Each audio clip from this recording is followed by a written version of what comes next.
to the republic for which it stands, one nation, under God, indivisible, with liberty and justice for all.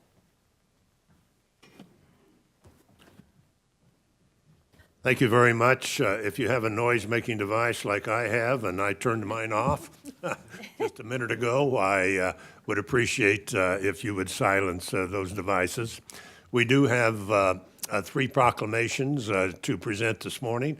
We'll do so at this time.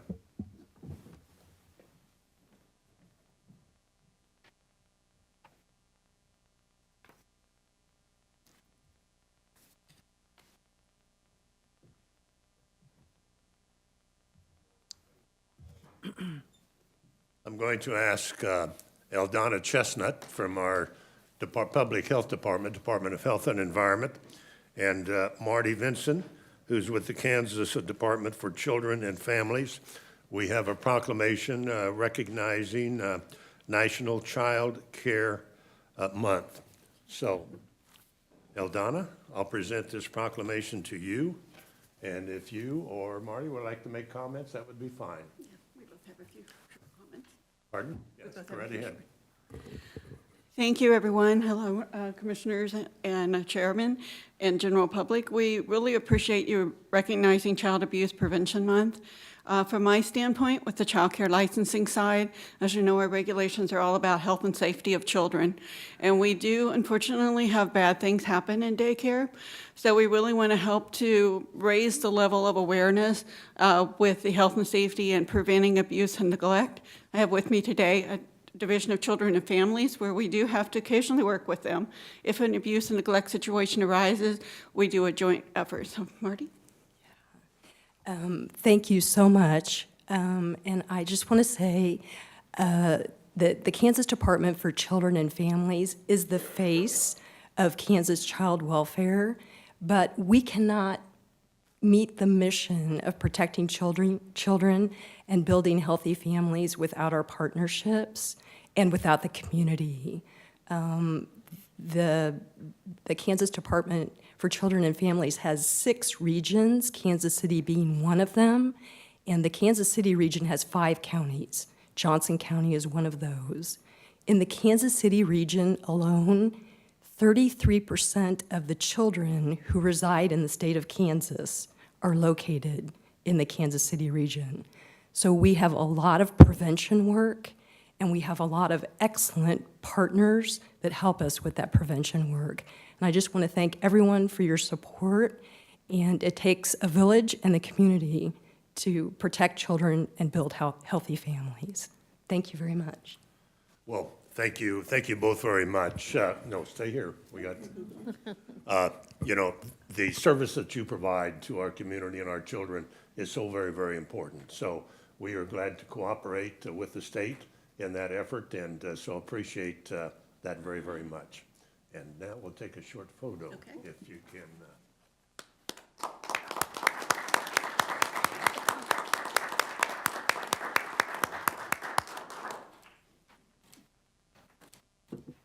Okay, thank you very much. Thank you. And next, I'm going to ask Director of Planning, Jay Leipzig, to join me at the podium.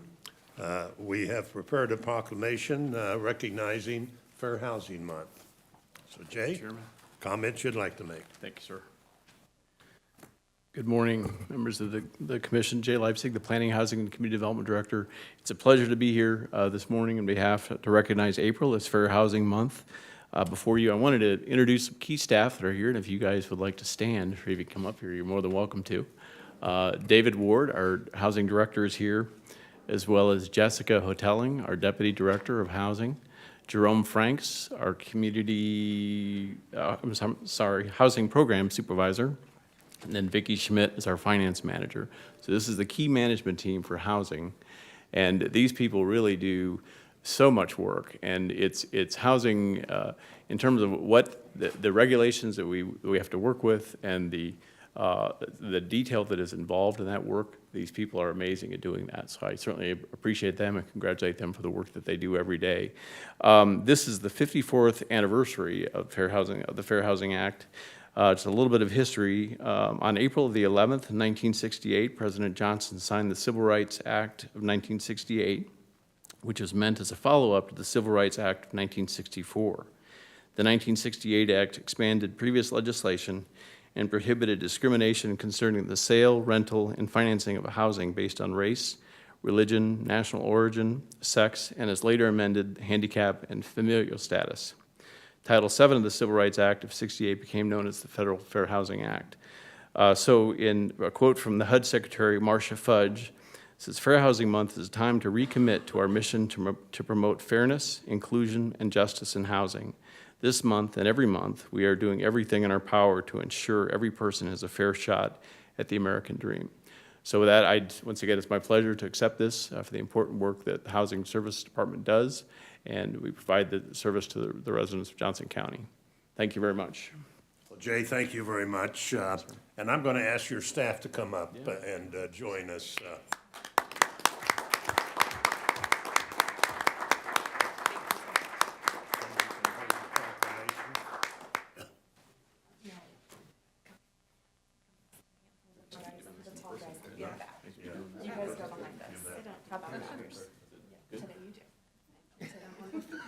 Okay, everybody, all right.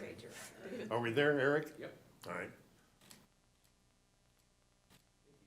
Okay, thanks, guys, for your good work. Appreciate it very much. Here you go. And next, I'm going to ask County Manager Penny Posoak Ferguson to join me at the podium. And this is in relation to recognizing our counties during the month of April. So Penny, I'll present this proclamation and any comments you'd like to make. Thank you, Chairman. Our participation in National County Government Month allows our county to showcase how Johnson County government and county employees deliver exceptional public service and programs. Working together, we fulfill the Board of County Commissioners' vision to preserve and enrich our community's quality of life for those who live, work, raise families, and play in our 166-year-old community. National County Government Month allows the opportunity to raise awareness of Johnson County responsibilities, programs, and services, how we serve, protect, and improve people's lives every day in good times and in challenging times. Over the past 2 years, the COVID-19 pandemic highlights the importance of county government, especially the frontline workers in the Department of Health and Environment, in tracking, testing, safeguarding, informing, and vaccinating residents and protecting them and others, and that commitment still continues. At the same time, county government has diligently worked to ensure uninterrupted availability of various essential services, such as the 2 programs that were recognized earlier with housing and child care services, transportation, mental health, MedAct, fire protection, and law enforcement.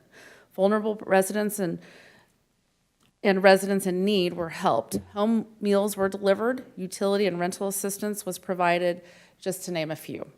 A big thank you goes out to all county employees. Your work is appreciated today and every day and celebrated for the remainder of County Government Month and every month to come. In celebration of National County Government Month, Johnson County's 2021 Year in Review Report with the theme of Stronger Together is available on our website, jocogov.org/annual report. Johnson County government thrives because our employees excel in the work they do and the services they provide. Like the national champions at KU, our employees rock. Shock. Thank you. Penny, thank you very much. I want to emphasize that those of us who sit on the dais every Thursday, we're only a small part of our county organization and what makes our county such a great organization. 4,000 plus employees who are here every day carrying out their responsibilities, whether first responders, MedAct, or those in the treasury and financial operation of our county. So thanks very much to all those employees who make our county the great community that it is. Penny, thank you.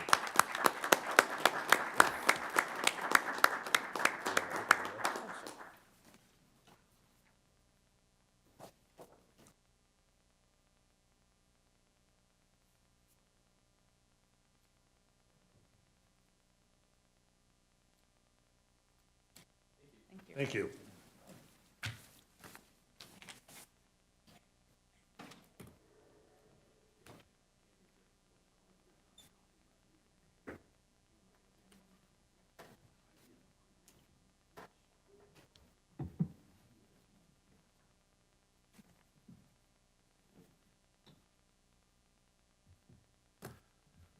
At this time, we will turn to the public comment portion of our agenda. For those who are speaking this morning, would remind you that there is a time limit of 2 minutes. And on the podium, there is a modem which you can watch your time. But again, limit your comments to 2 minutes. If you go over, then the chair is required to interrupt and ask you to conclude. So our first speaker, please. Virtually, we have Debbie Detmer. Debbie Detmer. Hi, can you hear me? Yes, we can. Okay, Commissioners, I am Debbie Detmer of Shawnee, a grandmother of 8 and a retired registered nurse. It is time for you to lead and stop being followers. It is time for you to vote and pass an ordinance that stops all mask mandates in Johnson County. We have a bill, Senate Bill 541, that has passed out of the Senate and will be worked April 25th by the House and will hopefully be sitting in front of Governor Kelly soon after, that will stop all mask mandates. You need to act now. We do not need to wait for it to be a state law. You have the power and can be the first county to stand up and recognize the masks did not work. They did not stop the virus. However, the masks created many health issues, physically and mentally and socially. With COVID cases falling dramatically, we have Shawnee Mission School District right now masking 6 of our elementary schools for stomach flu. This cannot be the new norm for all diseases. I call on you to protect our children and all of Johnson County from this non-effective and harmful mask. There are consequences to your lack of actions. This is election year for Hanslick in District 4, Allard for chair, and Fast for 1st District, and Ashcraft for 5th District. We need to fill these seats with health freedom individuals, with O'Hara sitting at the chair. Be ready to make a change in August and November and get out and vote. Pay attention. Thank you. Thank you. Next speaker. Now we have in person Ben Hobart. Ben Hobart.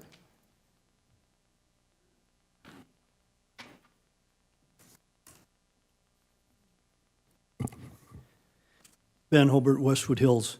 In the FDA's recent April 1 COVID-19 vaccine document release pursuant to a court-ordered FOIA disclosure schedule, it was revealed that Pfizer had hired 600 full-time personnel at that previous date, with the number increasing to 1,800 personnel by June of 2021, just to process the, quote, large increase of adverse event reports.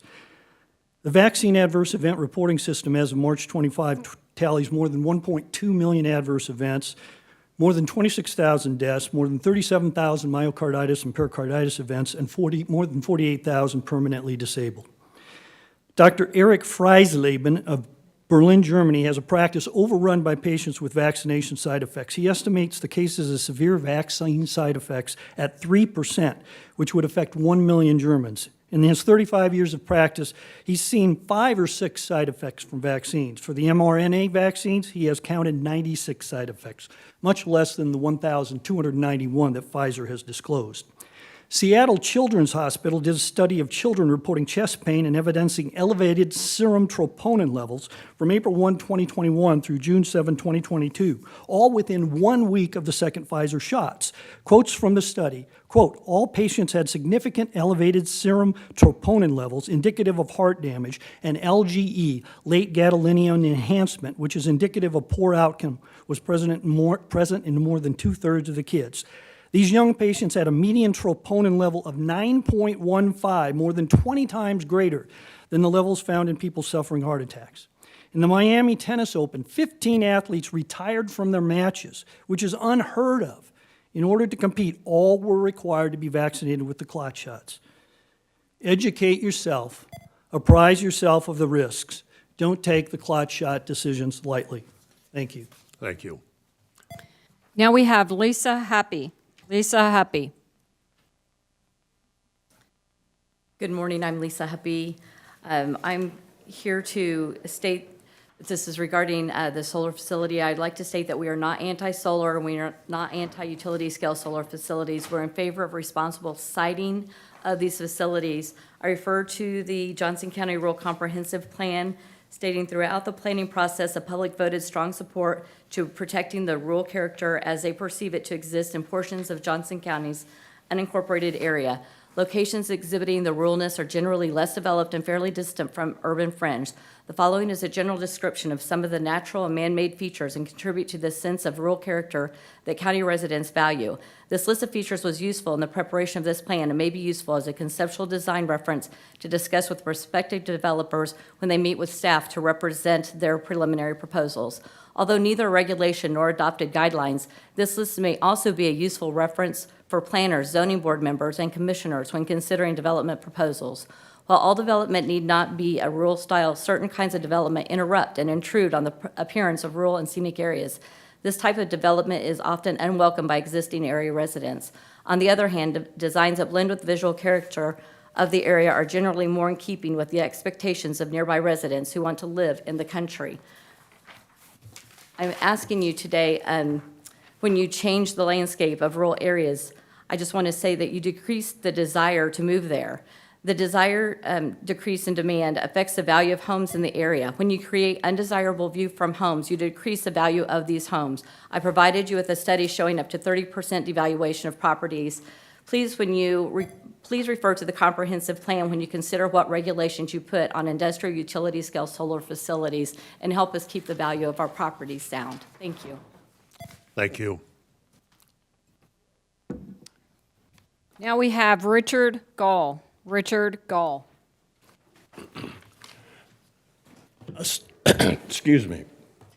The Kansas City Star paper yesterday had an article in it, and I think you all have a copy of it, and there's a line in the first paragraph that I've underlined, and it has to do with that solar energy thing, and them having to build a 345 line to transport that electricity.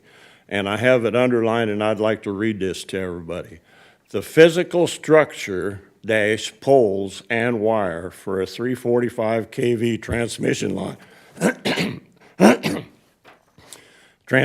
line is much larger than most Kansans have ever seen. I was a lineman at Kansas City Power and Light for just over 10 years, retired, and worked for a contractor on a Kansas City Power and Light property for another 5 years. And I have worked on 345 lines. I remember the first one they built I was an apprentice, and it was built from Wichita to Stillwell, Kansas, a substation. And I knew this, I thought, and I called a man yesterday to confirm it.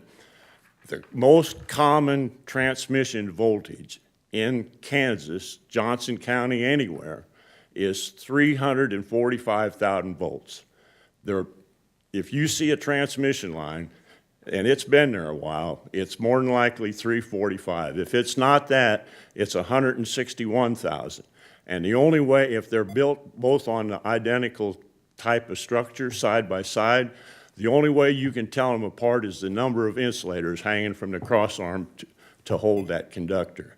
This, and you know, I know we're all influenced somehow by what we see, hear, and read, and I just want to tell you that this statement, this line is not true. It's just not true. And for me and my wife, we would like to be part of. Okay, I'm going to have to ask you to conclude, sir.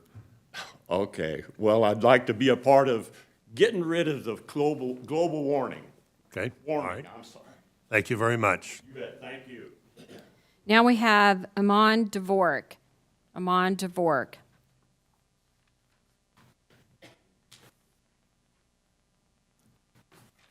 Good morning, Commissioners. My name is Ayman Dvorak, and I'm a resident of Leawood. I'm here to ask the Commissioners, on behalf of myself and other residents of Johnson County, to take an active part in the efforts that the world community has participated in providing humanitarian assistance to those civilians who are suffering in Ukraine. As you know, since Russia launched its offensive on February 23rd, 2022, Thousands of Ukrainian civilians have been killed. Millions have been displaced. Those who survived and remain in Ukraine are suffering one of the worst humanitarian crises Europe has seen since World War II. And the U.S., its local governments, communities, organizations, and businesses have stood up with Ukraine. And within Johnson County, there is a group of volunteers, many of whom have family ties to Ukraine, and they are watching all the events that are happening in Ukraine in horror. And they have united their efforts in order to try to find ways to help those civilians and families in Ukraine. And one of these efforts includes collecting humanitarian supplies that will be shipped directly to families in need in Ukraine. And what I'm here to do is to ask the commissioners to consider ways in which the commissioners can help. I know that within Johnson County, the Blue Valley School District has supported our efforts, and they have organized, the Blue Valley High School has organized a drive to collect items for humanitarian supplies. And I hope that the commissioners will consider ways in which they can participate in these efforts and will join these efforts. We hope that this Blue Valley High School will be joined and other schools will follow in the footsteps of Blue Valley High School. And so what I would like you to do is allow... Thank you very much. I'm sorry. Yes, I'll conclude by saying what I would like you to do is to allow us to play boxes for collecting donation boxes so that employees of Johnson County can participate in these efforts at the very least. I'm sorry. Thank you very much. Now we have Andrew Cross. Andrew Cross.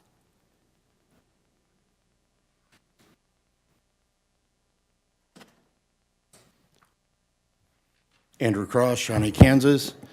2 minutes. I need 5. Democrats put this in place after trying to lock the public out of this public forum entirely. After last 2 years, I do not trust this board and their appointed government to listen to the public except for this public broadcast and even pushing back against constituents that have grievances. Johnson County libraries have the same sexual grooming books in their elementary and juvenile sections that are causing the problems between school boards and parents currently. Can the disabled water fountains be removed from Johnson County parks? I mean, we're not providing water to people, so it seems kind of pointless having them. For fair housing, I want to drop converted shipping containers behind my house for my sons or renters. Using my land how I want is the solar farm argument. Philadelphia spent $26 million on 24 Proterra electric buses. Those have all been retired, some with cracked frames from the battery weight. These solar panels are big wind sails being dropped in Dorothy's, Kansas. Land acreage is extremely finite. Your current choice is blowing 1% of our land, or 3,000 acres, on these solar farms. Johnson County has just over 300,000 acres. How are you preserving agricultural production? Ukraine breadbasket is a major farming affected by this war. Compare versus footprint of coal or nuclear for the same power output. You bunch are fairly concrete drunk. Do Democrats consider that someone else's problem? Diesel is already prepping and shaping the solar farms. Diesel is delivering concrete for mounting. Diesel has already transported these solar panels by semi, rail, and ocean shipping. Chinese coal electricity has manufactured these panels in steel. Diesel mined lithium and other rare earth minerals for these panels. And diesel trucks are... I'm going to have to interrupt. Thank you very much. Thank you. Chair, that completes our speakers for today. Okay. That concludes the public comment portion of our agenda. I do have one note for the record this morning. I will be signing the following: an agreement with the City of Overland Park for the design of a stormwater management project known as 95th and Moody to 101st and Connell Stormwater Improvement Phase 2. That concludes notes for the record. We will now turn to the consent agenda. The clerk will please read the proposed agenda. Item number 1, consider approving the March 17th, 2022 business session minutes. Item number 2, consider approving the appointment of Terry Atwell, 6th District Representative of the Planning Commission through October 4th, 2022. Item number 3, consider approving the appointment of Emily Vieta, 4th District Representative of the Public Art Commission through December 31st, 2023. Item number 4, consider ratifying the chairman's reappointment of Tim DeWeese to the Community Corrections Advisory Board through February 7th, 2023. Item number 5, consider ratifying the chairman's reappointment of Charles C. Lenore Jr. to the Community Corrections Advisory Board through February 7th, 2024. Item number 6, consider ratifying the chairman's reappointment of Ulysses Wright to the Community Corrections Advisory Board through February 7th, 2023. Item number 7, consider ratifying the chairman's reappointment of Carol Gonzalez to the Civil Service Board through February 5th, 2026. Item number 8, consider ratifying the reappointment of Mary Turney, chairman's representative of the Public Art Commission through December 31st, 2024. Item number 9, consider ratifying the reappointment of Leonard Nick, chairman's representative for the Investment Review Group through December 31st, 2023. And item number 10, IFP number 2020-007, consider authorizing a contract with the Overland Park Convention Center for a contractor licensing location in an amount not to exceed $425,000 annually with a contract term for 1 year with 4 additional 1-year optional renewals, and to authorize payment of the fall 2021 and spring 2022 conference invoices in the amount of $263,609.42. Thank you. Is there an item a commissioner would like to have considered separately? Ms. O'Hara? Yes. Just so that the public is aware of the logic behind number 10, I would just like to have that. Okay, so noted. Any other items? Is there anyone present who would like to have an item considered separately? If not, a motion would be in order to approve 1 through 9. Ms. Allenbrand. Thank you, Mr. Chair. I move to approve the consent agenda from 1 through 9 as written. Second, Hanslick. Allenbrand made the motion. Hanslick seconded the motion to approve the consent agenda items 1 through 9 as reported. Will the clerk please call the roll? Commissioner Fast. Aye. Commissioner Myers. Myers, aye. Commissioner O'Hara. Yes. Commissioner Hanslick. Hanslick, aye. Commissioner Ashcraft. Yes. Commissioner Allenbrand. Allenbrand, aye. And Chairman Eilert. Eilert, aye. I have 7 votes in favor. Motion carried. Mr. Leipzig, your question about this item, Ms. O'Hara? I just wanted the public to hear what we heard briefly from last week so that they understand the logic behind this contract, just for a transparency. All right. Well, I think this is the contractor licensing program. Is that right, Mr. Leipzig? Yes, Mr. Chairman. And this is the largest facilities we have in the county in order to accomplish that. Yes, I would just like staff to just briefly go over the Very good. reasons. Thank you. Go over it again, Mr. Leipzig. Mr. Chairman, Jay Leipzig, Planning, Housing, and Community Development Director. This item is before you. It's for a invitation for bid for a education location for contractor licensing. There were in January, this is originally approved in April of 2017. In January of 2020, we sent out the invitation for bid. 98 firms were notified, of which 9 reviewed the IFB, and the Overland Park Convention Center was the only bidder to the request for bids. Actually, the Overland Park Convention Center is the only facility that's large enough to accommodate a group of this size. And then later on that year in 2020 is when COVID hit. So this was never brought before the board, and consequently the contract licensing did have a fall semester or fall education conference as well as a spring education conference. That is also included in this request. Mr. Leipzig, how many attendees are there usually at these conferences? The fall conference is the largest one. That is the one. There's usually about 3,500 at most, and then the spring one is smaller. It's roughly 2,000 people. Okay, and there is a fee charged to the participants, as I recall? Yeah, there is a fee if they are not if they don't already have a Johnson County license. So we do get participants from all over the country that participate in the education sessions. However, the fees for Johnson County contractors covers the education, Thank the you. attendance of that. Any other questions? Mr. Ashcraft? Thank you, Mr. Chairman. Just for clarification, Mr. Leipzig, 98 firms in Johnson County were notified? It's hard to imagine that there are 98 venues that would even consider that in Johnson County. That's the information that I have, sir. Okay. Yeah, we were surprised, frankly, that the facility that could possibly accommodate it would be the Kansas City Convention Center. It's the only one that's large enough to accommodate a group of this size. Very good, thank you. We do have questions from time to time. How many people have been notified? So we have that number.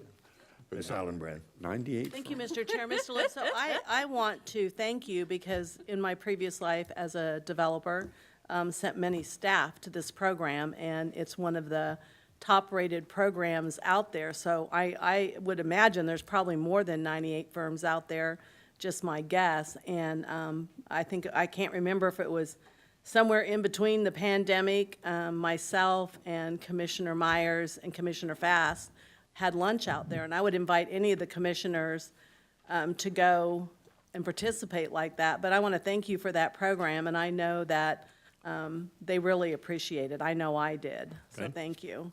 Thank you. Is there anyone present who would like to comment on this item? If not, a motion is in order. Ms. Fast? Yeah, I mean, this is a huge event. I organize conferences for my job, and I'm just amazed, how much staff time and, I mean, to organize something this large. I mean, I've talked to you. I think you're at the time. It's so large to have a event manager. You're doing it all in house, and this is. I guess that's what I would really encourage you, because at this size, I mean, I work with other associations and those event managers, I mean, that's basically a full-time job just to do these conferences, more than a full-time job. And so then your staff person's not able to do other work. So I guess that would be my, that you look at support at this size. That's just a huge conference. When I look at conferences across the state for any association, that's one of the largest. Good. All right, thank you. Any other comments? Do I hear a motion? Ms. Hanslick.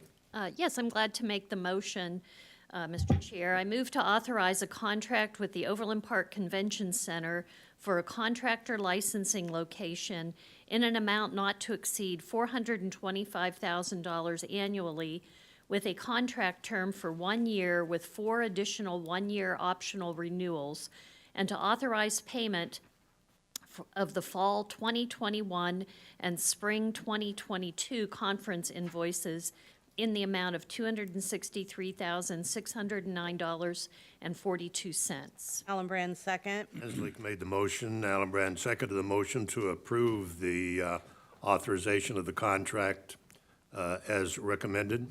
Any further questions or comments? If not, clerk, please call the roll. Commissioner Fast. Aye. Commissioner Myers. Myers, aye. Commissioner O'Hara. Yes. Commissioner Hanslick. Hanslick, aye. Commissioner Ashcraft. Yes. Commissioner Allenbrand. Allenbrand, aye. And Chairman Eilert. Eilert, aye. I have 7 votes in favor. Motion carried. Moving to the action agenda, next item. Item number 11, resolution number 017-22, application number SE 21-182-CUP-SP. Consider request from Michael and Lauren Levin, landowners, for a conditional use permit for an oversized accessory building on property zoned RUR Rural District in Section 25, Township 14, Range 23, and located at 18805 West 175th Street. Ms. Lindiger. Good morning, Michelle Leiniger, County Planning Staff. Again, this application is for a conditional use permit for an oversized accessory building. As you can see on your screen, this shows the parcel outlined in blue, which is west of the intersection of Ridgeview Road and 175th Street. Again, the subject property is outlined in blue on your screen. This shows an overhead view of the adjacent properties looking southeast. The blue square on the is the proposed location of the new building. Some things to note on the side are the other accessory buildings. The applicant was approved for the construction of a 2,400 square foot accessory building in addition to an existing 480 square foot building for a total of 2,880 square foot of accessory building in 2015 for a 10-year term. 1,860 square feet is permitted on this property by the regulations.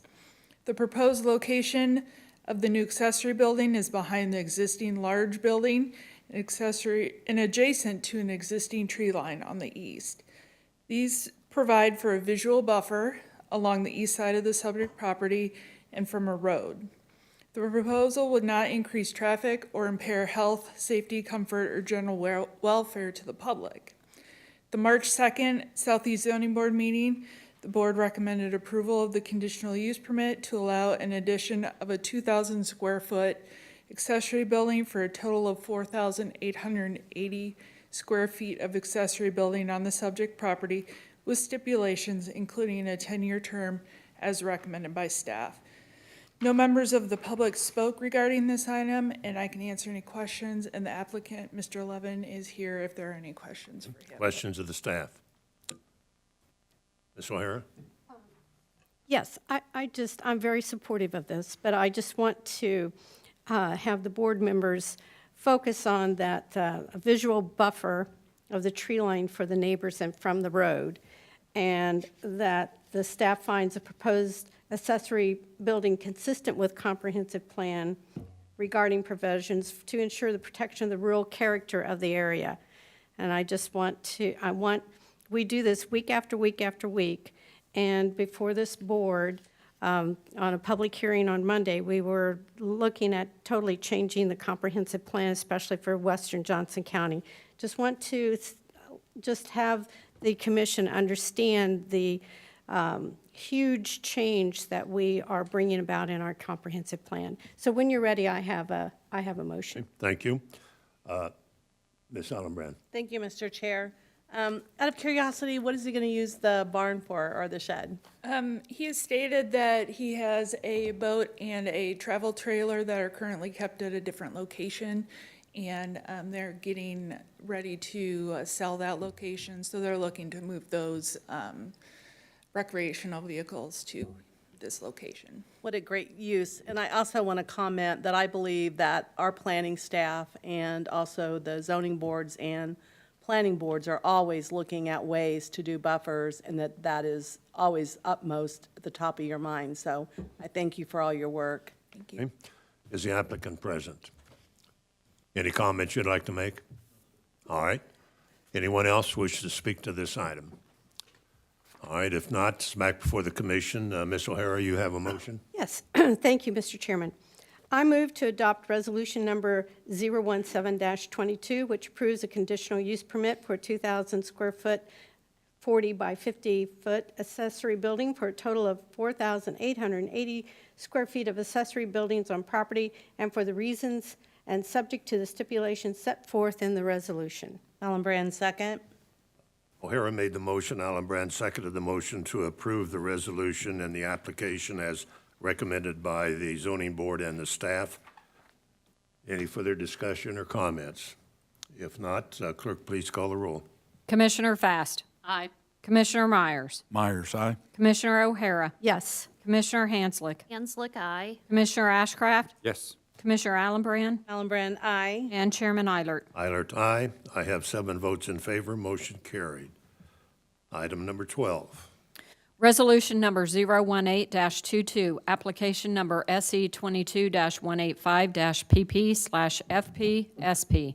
Consider request from Robert Bennett of Residential Surveys applicant and Shirley Greenstein and Dennis and Michelle Greenstein, landowners, for a preliminary and final plat, which shall serve as the preliminary and final plat development preliminary and final development plans for 2 lots to be known as Sanford Estates, zoned Planned Residential Urban Single Family 1B, PRU 1B District, and located at 21035 West 180th Street and 21045 West 180th Street. Ms. Lindiger. Good morning, Michelle Leiniger, County Planning Staff. These applications are for preliminary and final plat for Sanford Estates. This area shows the location of the parcels outlined in blue, which is just west of Highway 169 and 179th Street.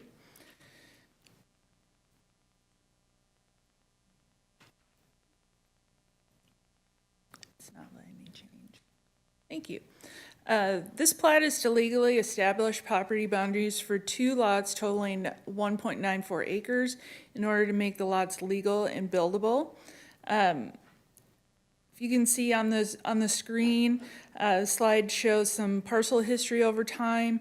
The aerial on the left shows 4 parcels with 2 houses on it, and then the aerial on the right shows the existing arrangement today. There have been deeds recorded to change the property configuration, sales, purchases over time.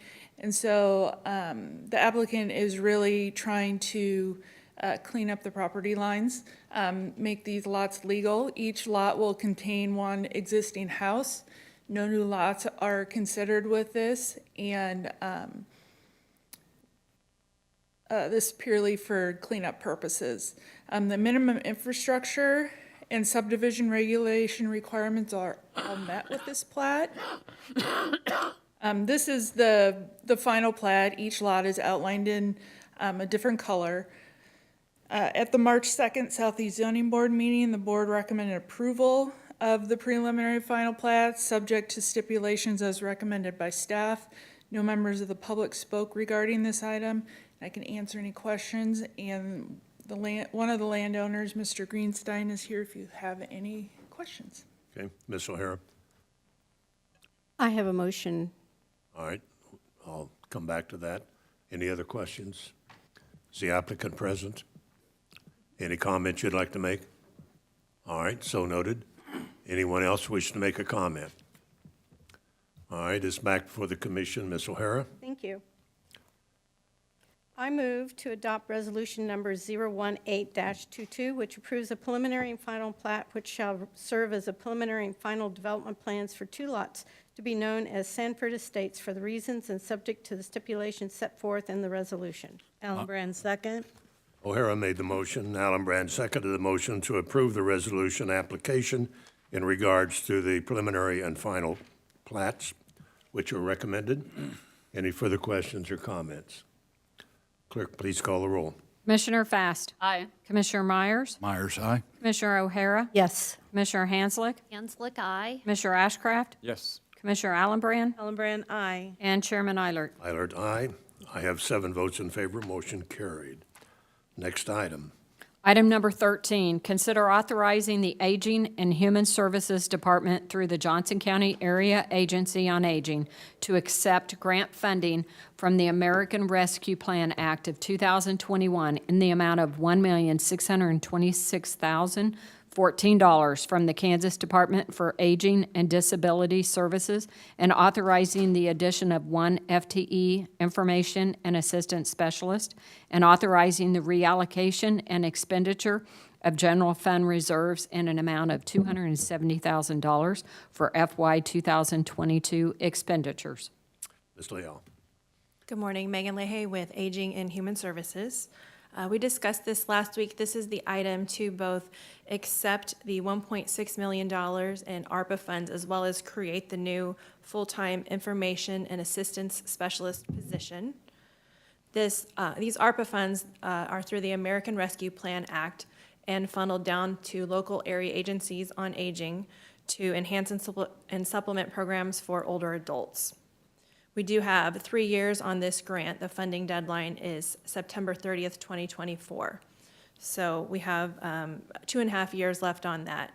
The position that we're requesting as part of a small team that handles really most of the information, inquiries, and referrals that come in for aging programs.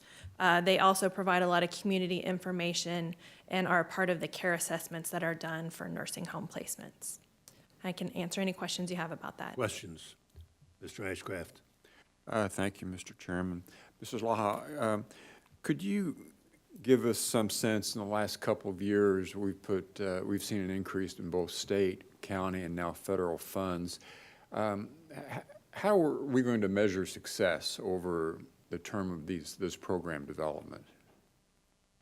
Sure. We look at different levels of data for that. For this particular team, this is really the group that handles all the front door requests for aging services. So in looking at the briefing sheet, you can see some of the performance level data that they do.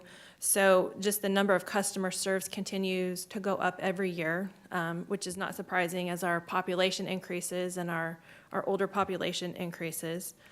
So we look a lot at the number of customers that we see and the number of times that we spent with them.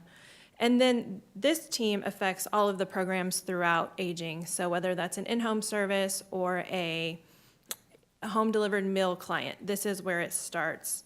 You know, our goal is really to allow people to live as independently as possible for as long as possible. So that's the right thing to do for the right reason, but there's also compelling financial data for that too. So we serve people usually 2 to 3 years on average. And if you look at the cost of the community level care or in-home care, it's several $100s a month. If you were to compare that with a nursing facility cost, I mean, it's exponentially larger. We're talking thousands of dollars a month. So, and we also know that Medicaid ends up being one of the primary payers for those costs. So we see it as a big savings to taxpayers as well. Okay, thank you. Ms. O'Hara. Thank you, Mr. Chairman. As we use these federal and state funds, and then those funds dry up over in the next 3 years, how are we, as the county, how are we going to backfill the cost of these programs? And how do we assess what this is going to do to our future budgets? Right, that is something that we definitely want to consider as we use this money and how we spend it, because a lot of it is federal and we don't know if there will be a big drop off or if there might be an increase in Older American Act funds. So as we look at some of the things that we want to use this money for, you know, we know that some things may not continue. So some services might have to end, some programs we may not be able to continue long term. This particular position, we hope that we can sustain with grant funds moving forward. I mean, that would be one ongoing cost that we're aware of. But so, you know, we're looking at some infrastructure needs in our kitchen, ovens, providing some additional services to in-home clients. And if ultimately we can't identify long-term funding for it, we would have to stop some of those. Okay, thank you. Ms. Hansley. Thank you, Mr. Chair. First of all, I'm going to thank Ms. LaHaye that yesterday we had the opportunity to talk a little bit more about these funds. And I think it's, considering that one of the board's major priorities is our vulnerable aging population, I think these funds are a great opportunity for us to fill in some of those funding needs. As Ms. LaHaye said, a lot of what she described to me are either one-time funds or the kind of funding that, for example, providing additional food and programs that aren't going to, if we have to stop them, aren't going to be part of our ongoing services, that can be done. The other thing that we talked about that I think is so important is that I know many of my constituents have used the aging services and have found that gateway, that one phone, you just have to call one phone number and you can be connected with all of the services in the aging department. And it doesn't matter if you have,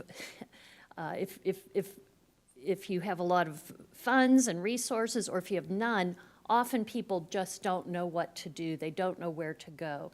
And so I think it's really important, and perhaps we can work with PIO to get that information out more successfully, especially since we're going to have a third person there to answer those questions and take those calls, to say there's a one-stop shop. Call this number, and Aging and Human Services can help answer your questions about aging services, whether that's services that the county provides or referring you to resources in the community. The many times that I have referred people there, they have told me what a wonderful resource that has been and how helpful it's been and what a relief it's been to talk to somebody who can help them figure out what they need to do next, if it's for themselves, for an aging parent, or for a relative or friend. And so I'm very glad that we're going to be able to use part of these funds to have another person to provide that information and assistance response. So thank you for doing that. Commissioner Allen Brand. Thank you, Mr. Chair, and I have a motion, but I do want to make a comment. I want to thank you for all your work and what you've done in aging services. And this program is so vital with the baby boom. Now, people getting older and being able to stay in their home is vitally important. And you hit it right on the nail head about the cost of, if you wanted to go into having private duty in your home, you're looking at over $1,000 a day, with skilled care, depending on, what service it's with. So this is a great program. You do a great job, and I have a motion when you're ready, Mr. Chair. Okay. Commissioner Fast. Yes, thank you. So in the briefing sheet, we're getting 1.6 million. You talk about the one FTE for 83, but you don't talk about how you'll be using the 1.6. You say categories. So are you going to define that further, how you will allocate the 1.6? Sure, some of that is what we're working on now. But some of the plans so far are we will do some additional food distributions to some of our clients, particularly those who are homebound or have some transportation challenges. We did that a couple times last year, where it's food delivered right to your door, as well as some hygiene items and some cleaning supplies. And that has been really, really popular for our clients. And we've had a lot of feedback that that's allowed them to then pay their light bill or purchase medications. So we want to keep doing that. That's a one-time expense. So we're looking at doing that probably 2 or 3 times this year. I mentioned we have some infrastructure needs. We're replacing ovens in our kitchen, commercial grade ovens. We've partnered with DHE to do some health promotion, evidence-based programming to help clients manage chronic disease. Dental work is an area that we're looking at. There's a big need there and a lack of services and resources for a lot of people, so that's something that we're exploring.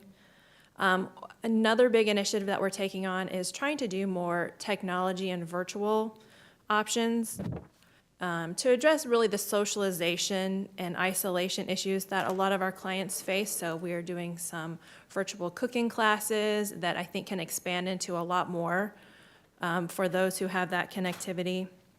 And this is really preliminary, but we're looking at a potential expansion within our CHAMPS program, which is, as you know, a pretty popular program within our community. Okay. So when Kansas, so SRS before DCF did the Medicaid assessments, and then was it like 15 years ago they gave that to the Area Agency on Aging. And when so much of what your funding has gone to is these care assessments. 1,100, that's 2 to 3 hours each. It's a lot of paperwork. This one FTE will be basically doing the Medicaid assessment. And, one of my concerns with the AAA is so much time is spent, doing the state-administered work, and they don't give you drive time, that those who are above Medicaid, and we have the Senior Care Act, but that's right above Medicaid. And so I guess I would just ask to look at this 1.6 million for outreach that has been cut over the years to our nursing homes, to our churches, to really expand that outreach education, which had to be decreased because of all the focus to pursue the Medicaid responsibilities. And I know they can call in, but that, we can see this with the ARP, tax assistance, that, that above Medicaid group really has been, there hasn't been the funding, there hasn't been the outreach staff and focus. So I would just ask, you have family caregiver support, which is above Medicaid, but that outreach and education and referral to that, higher income group. Okay, thank you. Ms. Allenbrand, you have a motion. Thank you, Mr. Chair. I move to authorize the Aging and Human Services Department through the Johnson County Area Agency on Aging to accept grant funding from the American Rescue Plan Act of 2021 in the amount of $1,626,014 from the Kansas Department of Aging and Disability Services, and authorizing the addition of 1.0 FTE Information and Assistance Specialist, and authorizing the relocation and expenditure of general fund reserves in the amount of $270,000 for FY 2022 expenditures. Hanslick, second. Allenbrand made the motion. Hanslick seconded the motion to authorize the receipt of the special funds. Any further questions? Ms. Hanslick. Yes, thank you, Mr. Chair. I just wanted to mention, for those who may be listening, that the Aging Information Line phone number is 913-715-8861. 715-8861. Okay. Any other comments? All right, clerk, please call the roll. Commissioner Fast. Aye. Commissioner Myers. Myers, aye. Commissioner O'Hara. Yes. Commissioner Hanslick. Hanslick, aye. Commissioner Ashcraft. Yes. Commissioner Allenbrand. Allenbrand, aye. And Chairman Eilert. Eilert, aye. I have 7 votes in favor, motion carried. Are there any other action items? No, sir. All right, we'll turn to reports and communications. Ms. Post-Oak Ferguson. Good morning, Chairman and Commissioners. As part of our annual budget process, we schedule speakers from County Economic Research Institute, or CERI, and Mid-America Regional Council, MARC, to provide an economic outlook presentation. Today, we are joined by Doug Robinson, President of CERI, and Frank Link, Director of Research Services with MARC, to give this economic outlook presentation. And a copy of the materials in your packet. I believe Frank is up first. Frank, Link. welcome.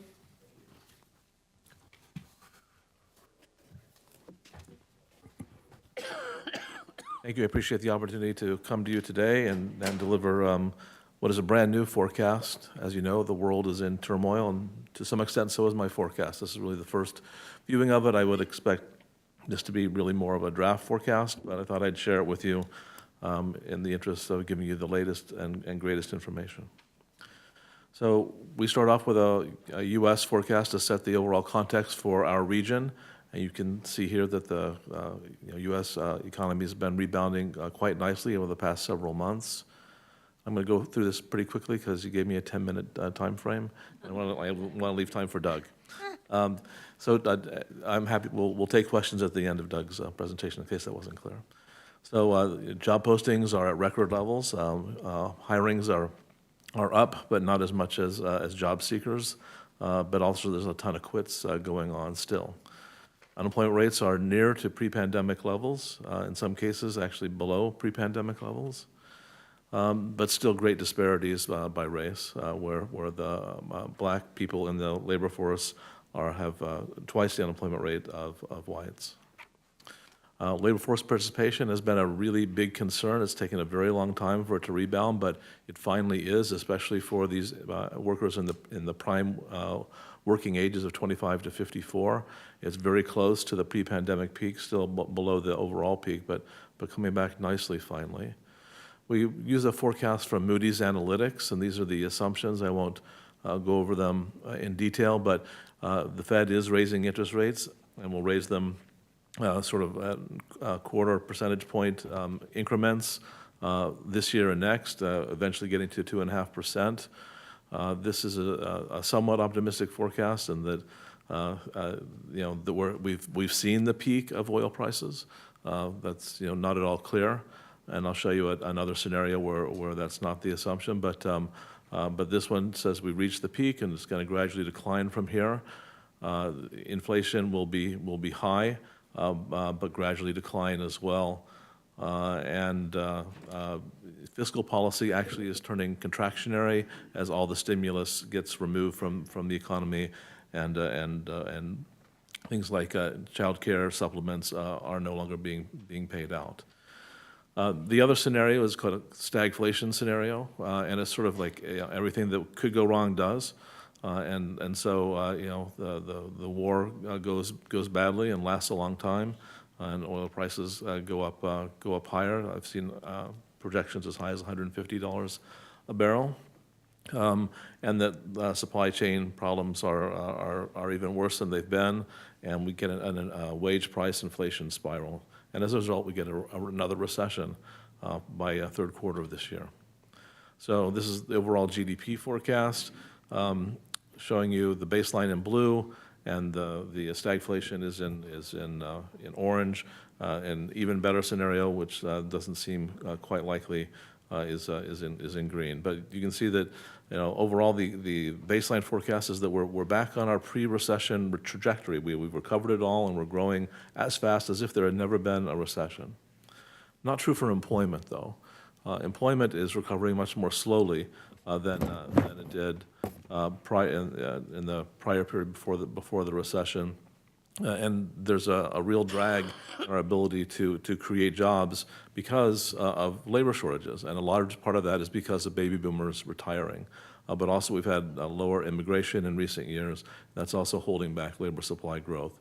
Under the stagflation scenario, we get a recession and lose, about 3 million jobs. So not nearly as bad as what we just went through, but still a significant recession. And unemployment rate soars in that scenario, but stays roughly about where it is right now. Long-term, Moody's estimates that are sort of the long-run rate of unemployment that's consistent with no inflation is really a little bit higher than where we are right now, at 3.9%. So inflation's on everyone's mind, and this is sort of Moody's analysis showing that autos really contributed a lot to begin with, and then it was fuel and energy, and that could raise its ugly head again. But it's really been driven a lot by this other category, and what's in that? It's mainly consumer durables. People have been buying goods like crazy as they no longer are going out as much and purchasing services. They've turned to purchasing goods, and so that's a good reason for why this demand has gone up, and so prices have gone up for those goods as well. Bottlenecks are easing, at least they were. There's been some shutdowns in China, and that could come back again. But overall, the trend looks favorable but gradual. It's going to take a while. So we turn locally, and this is the other big change besides just how uncertain the world economy is that we got in the last week or so new data from BLS that dramatically changed what we thought we knew about our regional economic performances. I'm showing you sort of the before and after picture here, where you can see that many sectors saw a cut in their growth. Overall, our job growth was cut in half, and there's another way of looking at it. You can see which ones suffered the biggest cuts. Some actually ended up growing more. Information, construction, financial services grew a little bit faster. Financial services actually just declined a little bit less. And so our growth pattern looks a little different than the U.S. as a result. It's flatter, and we've only recovered about 82% of our jobs lost compared to 93% of the nation. Prior to the new data, I would have said we'd recovered 99% of our jobs, and this quarter we should be back to where we were, but that's not what the new data say. And so instead of being sort of near the top of our benchmark metros, and I don't have the metros here, but there's 10 other metros ranging from Cincinnati and Columbus and to Denver and Minneapolis, a couple West Coast, Portland, and Raleigh on the East Coast.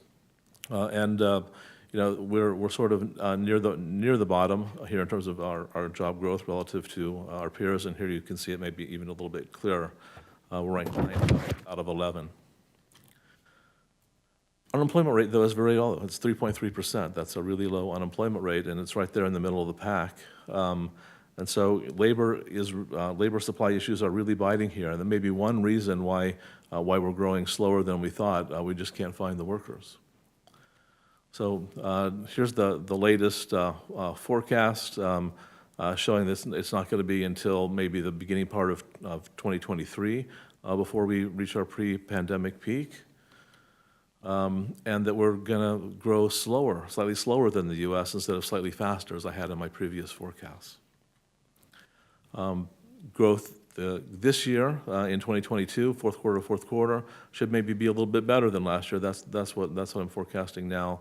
Even though so our job growth was cut over the last year, I expect it to be a rebound somewhat, but still take until 2023 to really get back all the jobs that we lost. This is the downturn, showing which sectors were most affected. No surprises here. Arts, entertainment, accommodation, and food really took it on the chin. Some of the things that we specialize in, like finance and professional technical services, were a lot more resilient on the downturn, and that still shows up in the most recent data. Moving forward, transportation and warehousing really is the biggest grower. No surprise there with all the construction that we see. Mining is a really small sector. It's only really a couple hundred jobs, but it's a big percentage. Construction, lots of construction going on right now, and expect that to continue. And professional scientific services, a really strong and well-paying sector, is also growing quite well. But some of our other strengths, manufacturing, wholesale trade, even healthcare is showing fairly anemic growth, surprisingly little growth, I think, compared to prior forecasts. So nationally, the recovery's doing well. Locally, the data, which was essentially based on, instead of a monthly survey, based on tabulating all the employment records from businesses that they file for unemployment insurance, so it's better data. And I can't really tell you why. I can't really tell you why there was such a big downward revision. I can't really tell you why we're growing slower than our peers. That's the work that's still to be done. But one reason is the unemployment rate is low, and there is some labor issue, although it's low everywhere. And so I'm not sure. The other thing that we've looked at is our net migration. This is data that came out also in the last month or so, showing pretty low ability to move people to our region compared to some of our peers. But places like Denver and Portland and Minneapolis, and Denver and Portland in particular, grew a lot of jobs even though they lost people. So again, there's no one-to-one correlation with even that. So a mixed picture, a little bit of a downgrade to our forecast. We have challenges, but through the good work of folks like you and the rest of the community, I'm sure we can bounce back. Okay. Thank you. I'm going to ask commissioners to hold their question until we've also heard from Doug Davidson. Frank, thank you very much. Thank you, commissioners. Doug Davidson with County Economic Research Institute. I'll go over, try to drill down a little bit into data we have available to us for Johnson County. Frank does a great job of modeling and forecasting the regional metro economy. We're not able to do that down at the county level. We're limited to what data we have available to us at the county level, which tends to lag behind the nation and metros. County comes out a little bit later in most cases. This is the county's population trend over the last couple of decades. You can see these are the July 1st official Census Bureau population estimates for each year. 2021, we were at 613,000. That last estimate there for this year, 618,000, is Ceres' ballpark estimate of where we think we will be in population mid-year. This is the annual change. The orange line is the annual percentage change, which is on the right scale. The left-hand side is the left-hand scale is the number of people that was added to the county population. And you can see that the trend has been generally downward. There in 2000, there's kind of a big spike that's driven by this census. I think the prior year's estimates by the Census Bureau will be revised to kind of smooth that spike out. This is annual components of population change. So the change in the population is made up of number of births in the county minus the number of deaths, and then with the addition of both net domestic and net international migration, people moving in. And what the general trend is that deaths have been increasing as the population ages. And then you see those big changes in 2000 and 2001 with, unfortunately, a significant increase in the number of deaths, presumably due to the pandemic. The other trends are that the number of births has come down slightly as the population ages, but then also the migration numbers have come down, especially in the last 3 years. So those are the factors that are contributing to that decline in overall population growth in the county. This is looking at employment in the county, what industries employment levels were in 2010 and then 2019. So we want to look at kind of the last decade, but we wanted to cut it off at 2019. So we look at what we did pre-pandemic. And you can see that the top 6 employment sectors were healthcare, retail was number 2, professional and technical services, et cetera. And the industries that were growing, adding the most jobs, again, kind of the top 6 there are healthcare again, transportation and warehousing, Frank mentioned as well, being a big job creator, professional and technical services, construction. So this is the kind of the decade or 9 years leading up to the start of the pandemic. This is 2019 versus 2020. And you can see that healthcare remained the top employer, but retail slipped from second place to third place, and hospitality and accommodations was previously in the top 6, but slipped out of the top 6. As you know, with the pandemic, those 2 industries were particularly hard hit. And from 2019 to 2020, the only industries adding jobs were manufacturing, transportation, warehousing, and finance and insurance. Every other industry lost employment. We don't yet have the data, the complete data for 2021, so I can't show you the industry by industry breakdown. We hope to get that. These data are typically released about 6 months after the end of the quarter, so the early part of June is when that data will come out.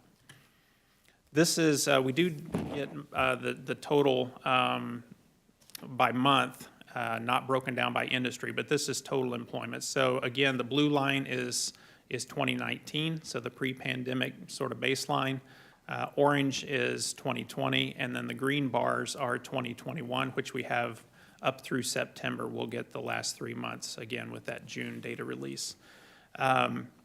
And I've highlighted a few numbers on the bars there so that you can kind of see references in January. If you look at January, if you compare the blue to the orange, so 19 to 2020, we were adding about 5,000 or 5,000 plus jobs at that time period before the pandemic hit. But then you notice the big drop in the orange bar in April when we lost 42,000 jobs in Johnson County as businesses shut down, stay-at-home orders, et cetera. We quickly started to recover. Those orange bars started to recover, and then the green bars picking up back in January this 2021. But we haven't quite reached pre-pandemic total employment, as Frank alluded to. If you look at the July data, the blue versus the green, the blue is pre-pandemic, The green is 2021. We were within about 5,000 jobs at that point of the pre-pandemic employment during that time of year in July. And then you notice that the gap started to widen again into the last fall, so that gap widened by September, which is the last data point we have. That gap had widened a little bit. These are wages. Again, we don't have the 2021 data. Total wages actually grew, even though we had declining employment. Total wages paid to workers actually went up in 2020, and especially when you look at average wage per worker, those rose significantly as a result of a majority of the job losses being in the lower wage workforce.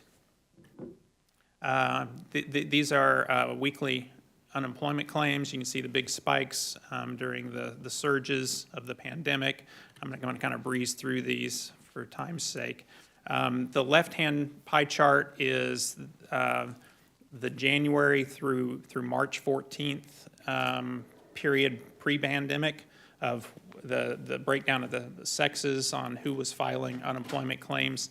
35% were filed by females at the immediate pre-pandemic period, and then after the pandemic started, 48% of the claims have been filed by females. So the pandemic seems to have disproportionately affected females in the workforce with unemployment.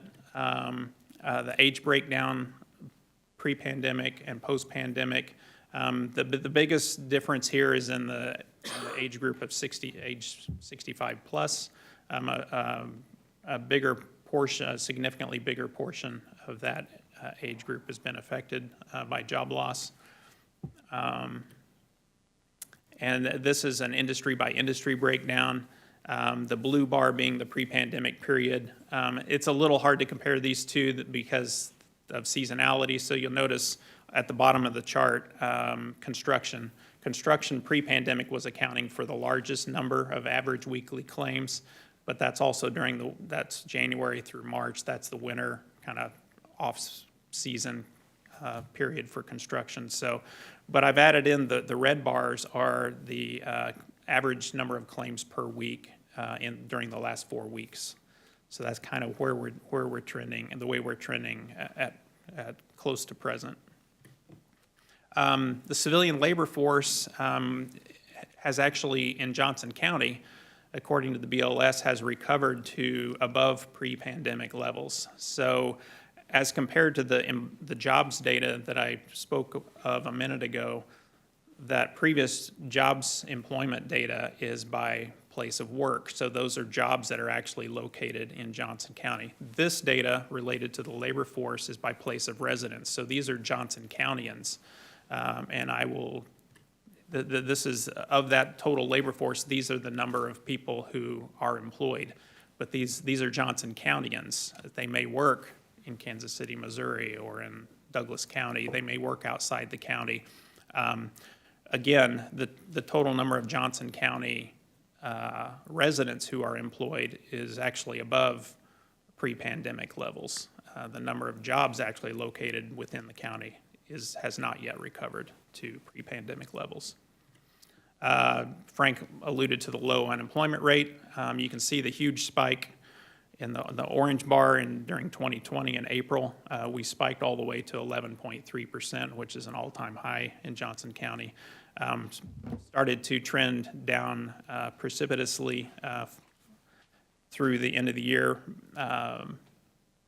And then by December, you can see that we were, December 2020, we had come back down to 3.8%. And then the green line is last year's data. We continued to trend down. By December of 2021, we're down to 1.7%. And then the yellow line this year, January and February is all we have data for so far, but we're at 2.2% each of those months. The residential real estate is very, very hot, as you all are, I'm sure, well aware.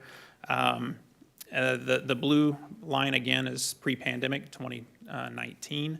And you can kind of see the numbers of homes sold each month follows that arc, and that's the seasonality in home sales. You know, the peak season is during the summer, so you can kind of see that. The orange bar indicates where the pandemic started in the spring, in April and May. It wasn't ramping up like it normally would, but then starting in June and July, really the sales went through the roof. And by the end of the year, we had sold more homes in 2020 than any year on record. Nearly 12,000 homes were sold during 2020. 2021 is the second highest on record, just a little bit shy of the 2020 record. And then you'll see the yellow bar where we're trending actually a little bit below 2019 levels at this point so far through the year. And the primary reason for that is that we have such low inventory. Demand, we think, is still very strong. This is the inventory of homes for sale through MLS in each of the past 3 years and so far this year. You can see that the blue bars, again, are 2019. And you can see how even in the summer seasonal peak that's indicated by the blue bars, when you look at the orange bars, the 2020 trend, in the summertime, they really started to trend down in the number of homes listed for sale when that usually is the peak season. And that just continued all through last year and then even through this year. So if you look at February this year, we only had 616 homes listed for sale through MLS. That's a 27% decline from 2021, but it's a 70% decline from 2019. This is a similar indication of that data. This is the month's supply, the number of months of supply, given the rate at which homes are selling. And you can see pre-pandemic 2019, we had about 2.5 months worth of inventory of homes listed for sale. Each year since, it's declined, and so far this year, we're at 0.6 months, less than 1 month of supply. And things I've been hearing is that some of the homes that are selling before they're ever listed in the MLS, just through word of mouth. They're selling. The demand is so strong, and there's just so little supply. Consequently, with very strong demand, very little supply, prices have been accelerating. These are the average sales price over the last 3+ years. And you can see that, in 2020, average sales price was up 9.7% to $382,000. 2021, the increase had gone up to 12.7% on average to $430,000. And year to date through the first 2 months of this year, the average increase is 16.4%, up to $468,000 average sales price. Fortunately, the local building community is responding to that demand. We issued a fairly sizable increase in single-family building permits last year, an increase of 6.9%. 6.9% in 2020. In 2021, we issued 2,353 permits, which was the highest number since 2006. And so far this year, through 2 months, we're actually down a little bit from 2021's pace. Multifamily. Multifamilies, you can see those bars kind of bounce around a little bit more. These are cumulative through the year. As a big project comes on, the bar will spike. But we've had a strong start to this year. Last year was off a little bit from 2020's pace, but so far this year we've already issued permits for 288 multifamily units, which is a more than 500% increase from this time last year. SERI also surveys all of the cities in the county and the county itself, all the permit issuing entities to collect non-residential building permit data.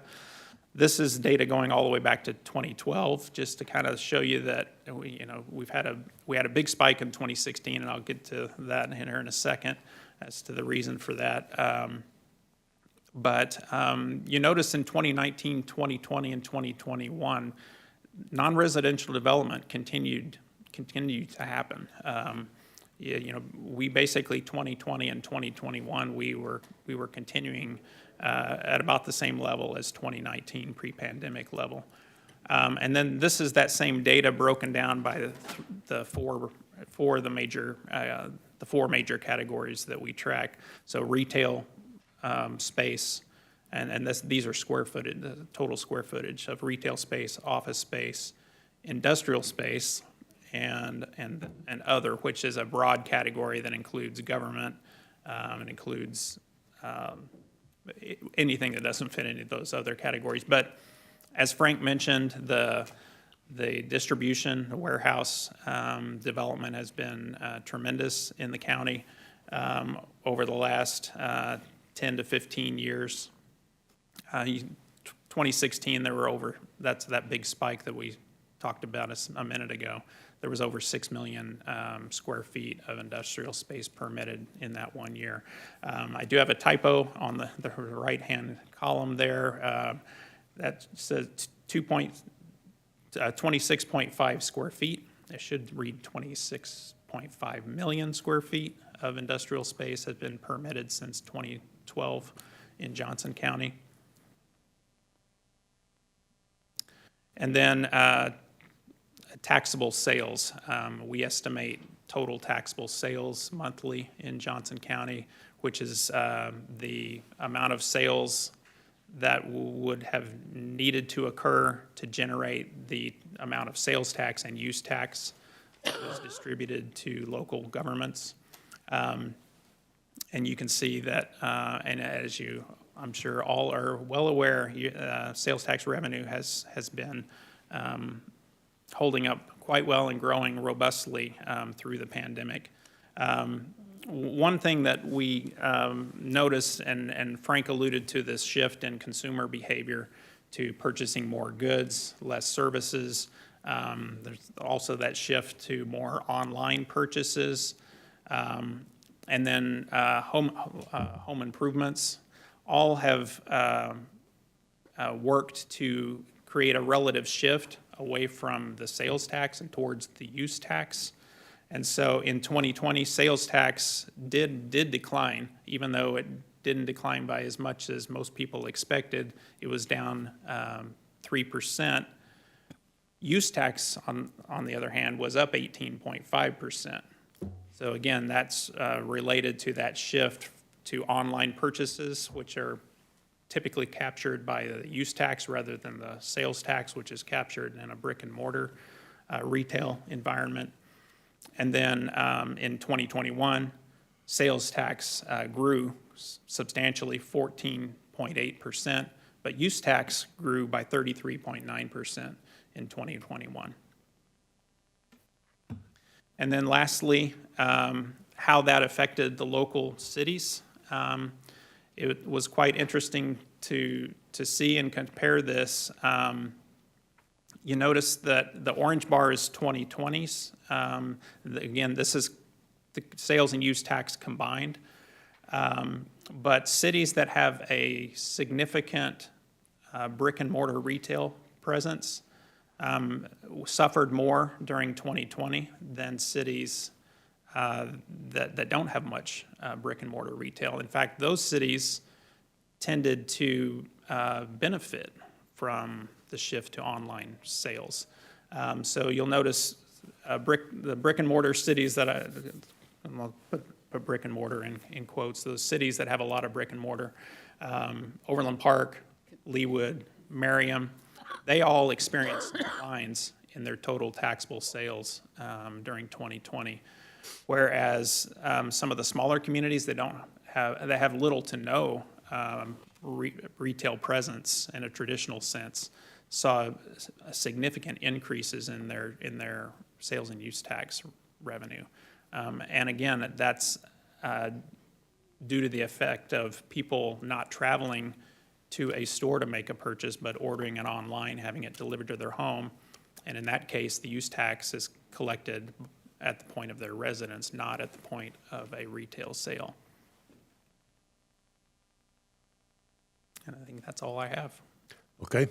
Well, thank you very much. Are there questions for either Frank or Doug? Ms. O'Hara.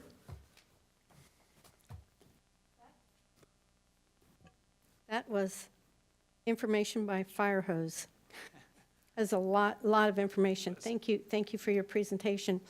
I think that this really highlights repercussions of government actions. And this is going to be many, many years for our local economy and our U.S. economy and all of the people in our nation still going to be suffering from the decisions that were made at the federal level, at the state level, and at the county level.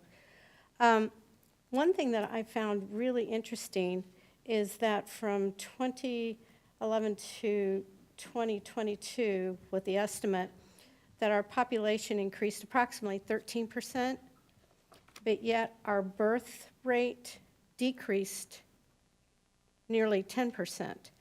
And this is going to have a huge impact on schools. I'm sure that they are going to be looking at this. And then in the future of businesses in Johnson County for employees. My son and I own a small manufacturing company, and finding employees is a huge issue. And there's a decoupling from the U.S. economy and Johnson County economy. This is a drastic change, because normally Johnson County is actually performing higher than nationally. And so I think that we need to take this extremely seriously, and as we go forward, and see if this if these numbers change as we go forward, or if this is a new reality that Johnson County is going to be looking at. So anyway, I think that we as elected officials have to be extremely careful in public policy, that this is sobering. This is really sobering. I did have one specific question on the gender unemployment insurance claim by gender. What is the division of males versus females in total employment? I don't know the exact number. Frank, do you know regionally? Yeah. Region-wide, it's close to that 52-48%. So it's pretty even. Okay, so basically the initial unemployment claims from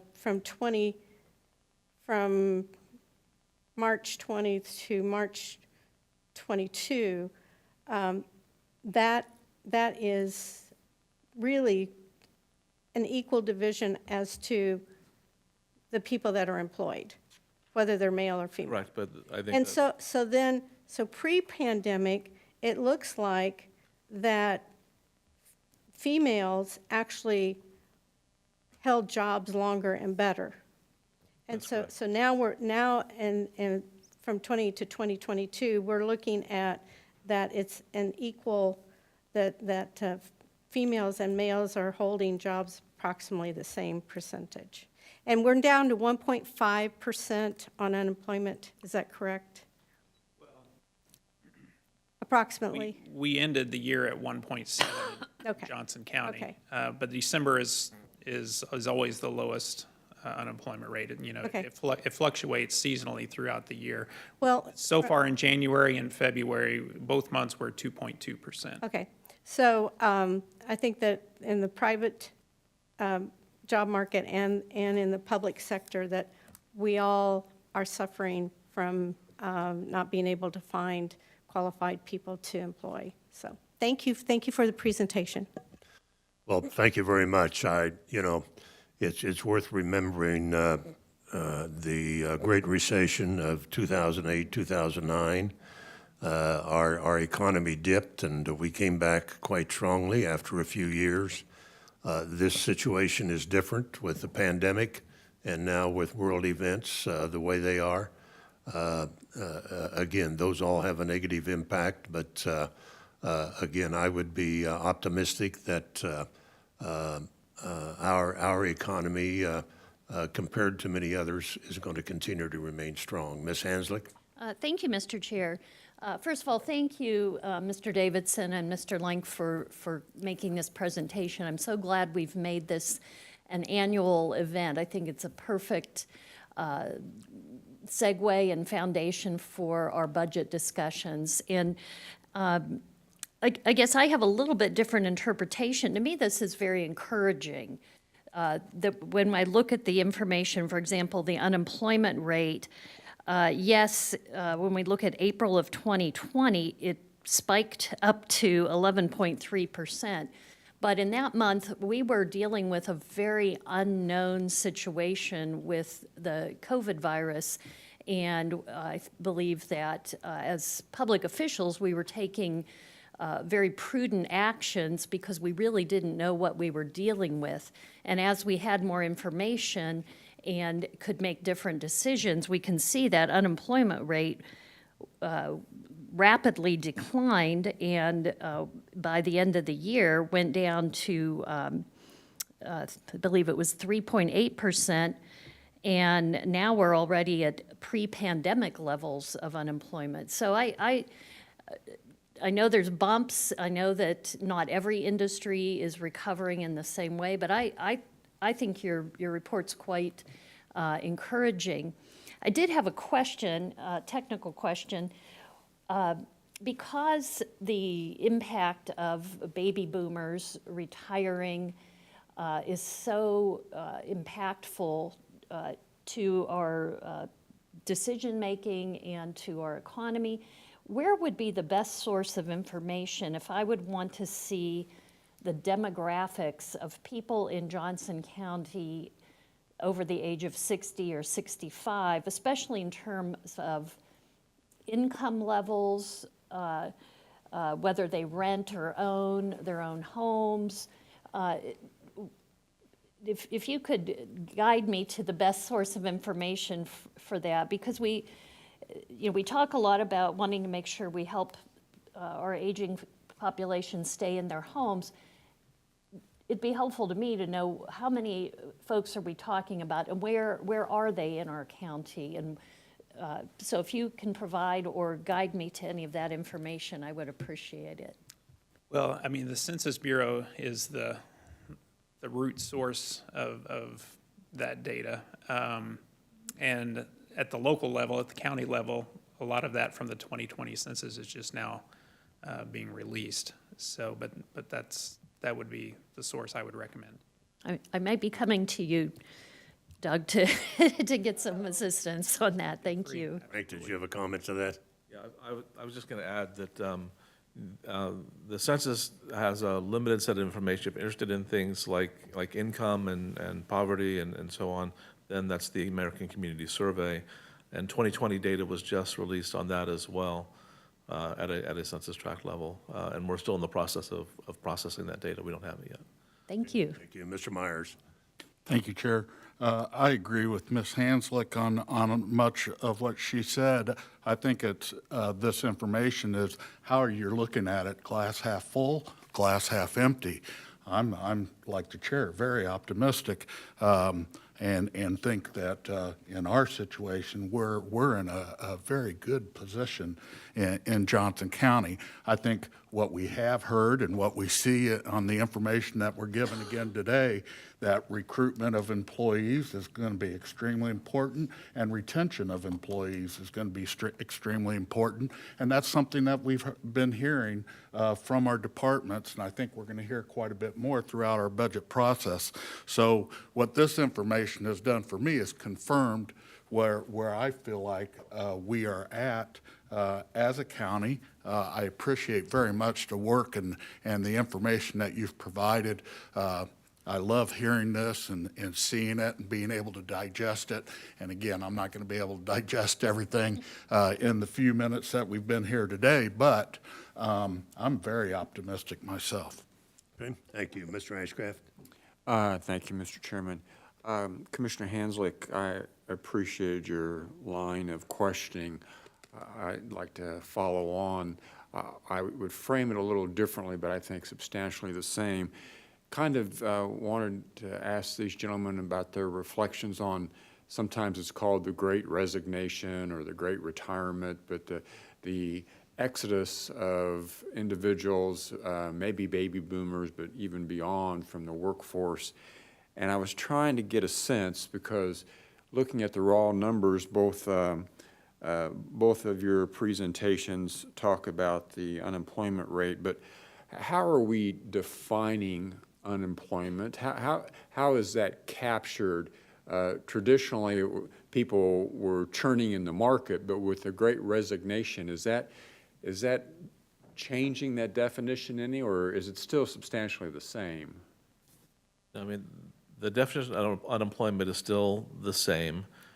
It depends, though, also on who's in the labor force, whether you're in the labor force or not. So when people retire, they drop out of the labor force, and then they don't get counted in the unemployment rate. But they do get counted in the labor force participation rate, which is what I was looking at. But of the prime age workers, because so many baby boomers are retiring. You're right. Other people seem to drop out of the labor force, but the most recent numbers are showing that they're coming back in. There's not so much a great resignation as what others have called a great reshuffling. People are seeking better opportunities, which is good. I mean, you want there to be lots of opportunities that people can maybe take a better advantage of and do better for their families and their communities. But it does create this friction. When people leave, you have a hard time finding folks to replace them, and that's sort of where we are right now. So a high labor demand economy is not something that we've experienced since the 1960s. So that's why it seems so unusual now, why it seems so difficult now as well. And with high inflation, we haven't had that since the 1980s. So we're sort of in old ground, but new for us. And so that's what makes these times especially challenging. One follow on, Mr. Chairman. Frank, I appreciate that explanation or that description. What I'm wondering, though, to follow on to what Commissioner Hanslick asked, is how big is that bubble of people? You called it reshuffling. How big is that? Because if it's not substantial and it doesn't come in short order, the potential impact on governmental services could be substantial. And do we have any sense of how big that reshuffling is, people just moving to other employment sectors versus those that are more desperate? That may not be the right way to describe it, but potentially impacting governmental services. I want to make sure I understand correctly. So you're wondering about more the people that are at the bottom that might have a demand for governmental help. Correct. And versus just temporarily moving within the economy. I mean, do we have any sense? Well, I think what we have right now is most of that 2% that's left. Those are the ones that are really struggling. That are having trouble finding a job. Otherwise, if you could find a job and you were qualified for a job, you'd have a job at this point. So it really is that lowest 2% of the labor force in Johnson County. And we have demographics on that 2%. We don't really have good demographics on it. The only time we get demographics is from this American Community Survey, and it is still lagged.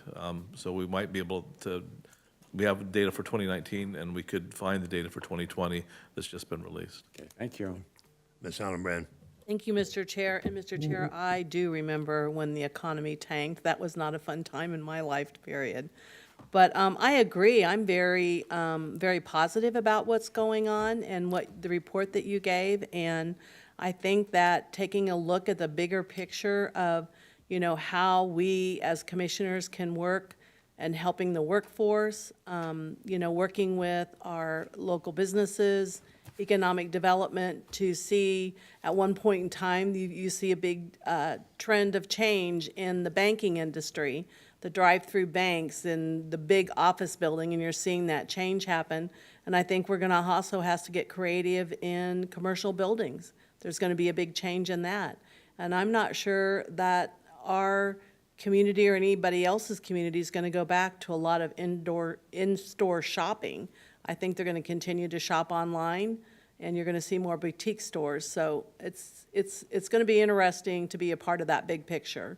So thank you for your report. Thank you, Ms. Fast. Yes, so I mean, March, an interest rate went up, and they're talking about higher interest rate. Can you talk about how that intersects? We got an overvalued housing market. I mean, as interest rates go out, our first-time home buyers have a harder time to buy, but right now I'm seeing in many neighborhoods, in the last two church housing meetings, so many people in Northeast talked about that their neighborhood's being bought up by private equity firms, that first-time homeowners are not able to purchase.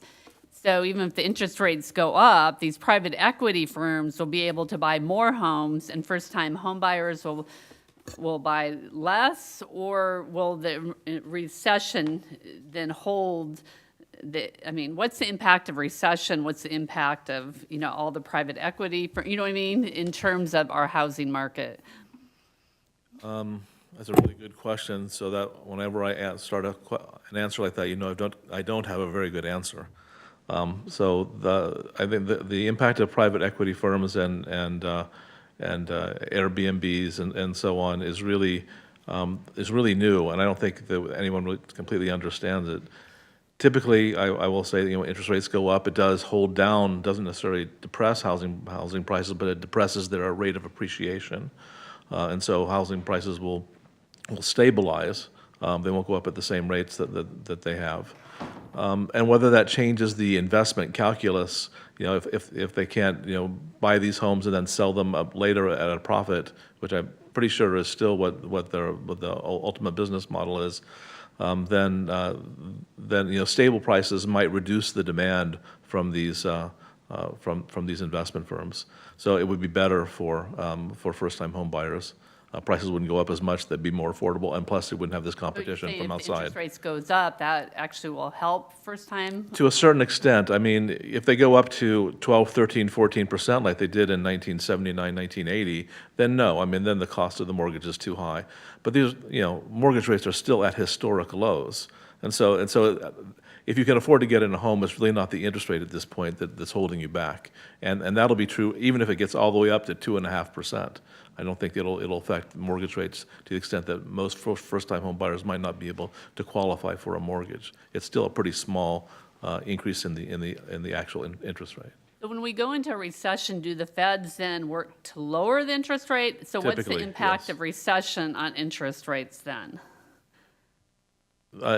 Typically, at least in the past, the Fed is sort of overshoots. So in this case, they may have held interest rates too low, and now we have inflation, and then they'll overshoot, and that's the fear. I saw a forecast yesterday from Deutsche Bank, being the first sort of big bank to forecast an actual recession happening not this year but next. That they might overshoot on the high side and then cause a recession, and typically for businesses, which really are the most affected by these interest rate increases, it's really more about managing inflation expectations. If you're in a business going to expand, whether it's at 2% or 2.5%, probably is not a deal killer for you. But if you thought it was now at 2% and was going to go up to 13%, that would be a deal killer. So keeping a rein on inflationary expectations is really a large part of what these interest rate increases are meant to do. And being sort of aggressive right now is also part of telling people the Fed is on the watch. We are not going to let things get out of control. You can relax a bit. Prices are going to remain relatively stable. You can make your long-term investment plans and be assured that the value will be there, 20 years from now. Yeah. Take your pick on how high you think interest rates are going to go. But as to the private equity funds, my experience is as long as they can buy low and sell high, they'll continue to be engaged in a lot of activity. If that changes for whatever reason, then their business goes away. Ms. O'Hara? Yeah, just one comment.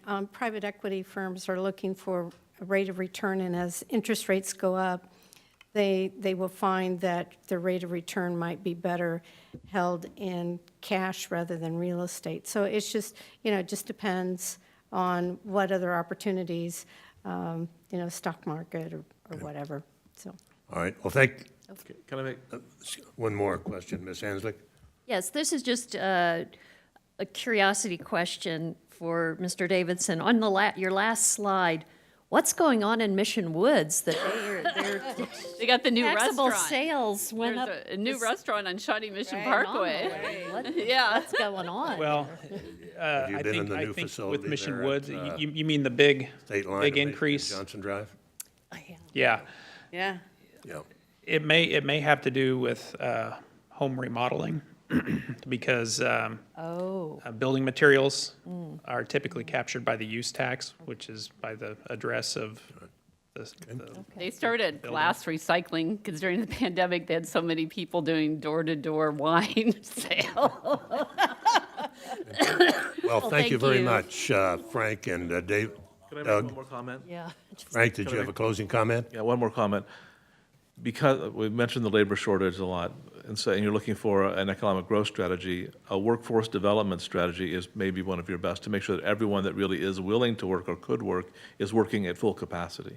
And so workforce development may be a good place to put some investment into. I would like to follow up on Commissioner Ashcraft's, data that I've seen, a lot of the individuals who are not working, it's health issues, disabilities, justice involved. If you find any data, but these are not people that, there's some barriers that they need support to get back into the workplace. Okay. All right, well, thank you very much. Appreciate it. Thank you. Mr. Chairman, could we please take a break? Okay, all right. So noted. 5 minutes and we'll come back.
Tomahawk, so it goes back and.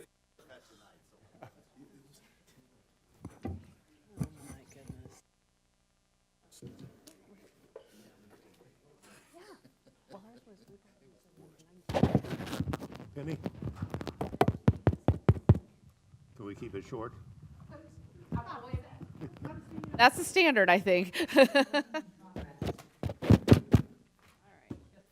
All right, we will continue to conclude our reports section. Penny Post-Oak Ferguson, County Manager.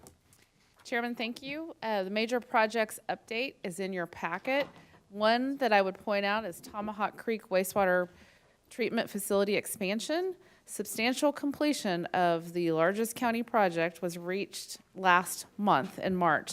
The pipe to Kansas City, Missouri was removed at the end of March. The facility is fully self-reliant, and a ribbon cutting event is scheduled for May 4th. So that's a huge milestone. Susan is here. Let's recognize that. County Manager, can you remind us how much of that is saving us now that we're not paying KCMO, please? I will let Susan come forward. I know it, 1 year it was as high as 20 million, I think. And PIO pushed that out too. Smart thinking. Susan is somewhere around 16 million a year. 16 million, yes, good match. Yes. Yep. Thank you. Yeah, that's what we were paying. We were paying 16 million when we took the plant offline, 16 million annually, and projected to go up to 28 million under construction, while we're under construction. All right, good job.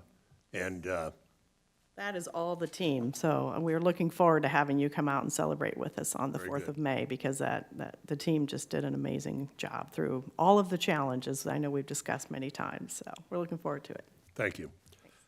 Okay, next item is Cedar Niles Park ribbon cutting, and Chairman, I think both you and Vice Chairman are going to talk about that, so it's Saturday. I'll leave the details for. Just go ahead and mention Okay. Saturday, April 9th at 10 a.m. The event will take place at 135th Street entrance to the park, so please come join us. Okay. Now I don't have to make commission comments. Oh, yes, you do. Okay, and then the last item is just an update on process for COVID-19 reports. We were doing monthly reports for the financials that was on the first week of each month. We are going to make that the second so that it aligns with the monthly other COVID-19 report. So you don't see anything this week. Wanted to let you know that you'll see both in the second week of the month. So Chairman, with that, that concludes my report, and we're ready for legislative report from Maury. All right, Mr. Thompson. Good morning, Chairman and Commissioners. Maury Thompson, Deputy County Manager. You have your legislative update from Federico Durst in your packet. For the purposes of brevity, Chairman, I just make a couple of quick comments. This, in my opinion, is a great report. If you haven't had a chance to look through it, they've done a really nice job of summarizing all action through first adjournment last week, and it's been laid out in a format that I think is pretty easily digested. So beginning on page 2, they lay out what has happened in terms of the budget to date, both passed by both chambers and sent to the governor for signature. So pending governor's signature, this will become law. I would note, however, that on a budget, the governor retains the ability to line item veto any item that she sees fit within that package. The next section is taxation, lays out what has occurred and been agreed upon in terms of tax policy. That continues over onto page 4. Page 5, I note down local government prohibiting municipalities from banning plastic and other containers, an update on that one. And then page 6, a number of items there I draw your attention to under the local government and miscellaneous sections. Page 7 goes into bills which then have passed one chamber prior to first adjournment. A little bit of an update there. Taxation, bottom of that page, I note child daycare services credit. That's an issue that we've talked about here. A little good news, hopefully, for residents in terms of a child care tax credit. Some action on sales tax on utilities, and then the COVID-19 Retail Storefront Property Tax Relief Act. I would note very quickly there, that's been an issue we've dealt with over the last couple of years now. This would be a $5,000 per tax year per retail storefront limit. The act would provide for refunds to be paid out of the American Rescue Plan Act state portion, so no impact to local units of government with that action. Bottom of that page goes into some election laws. That's been another issue. So bottom of page 8 and then through the first half of page 9 gives you the comprehensive review of where we are at, again, through first adjournment with election activity. And then finally on page 10, as the bills remaining in conference committee, the only one that I would bring to your attention there is House Substitute for Senate Bill 19, which is the implementation of the 988 Suicide Prevention and Mental Health Crisis Hotline in Kansas. So still waiting for a conference committee to meet and do some work on that issue. And finally, a list of the upcoming dates when omnibus budget review begins on the 21st, and then the legislature will reconvene for the veto session on the 25th. And as you review that, you've got questions about that, please let me know and I'll get you that information. I will say this, at the council mayor's meeting last night, the governmental liaison was, the description of the activities were not quite as complimentary.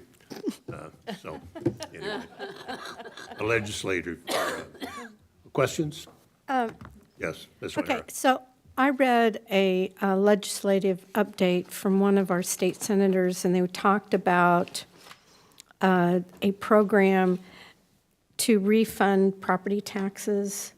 And so I just wanted a little more clarification on it. I think that was a top of $486,000 on the value of the home, and income was, the limit was $75,000, and it was like $2,500 was going to be a credit.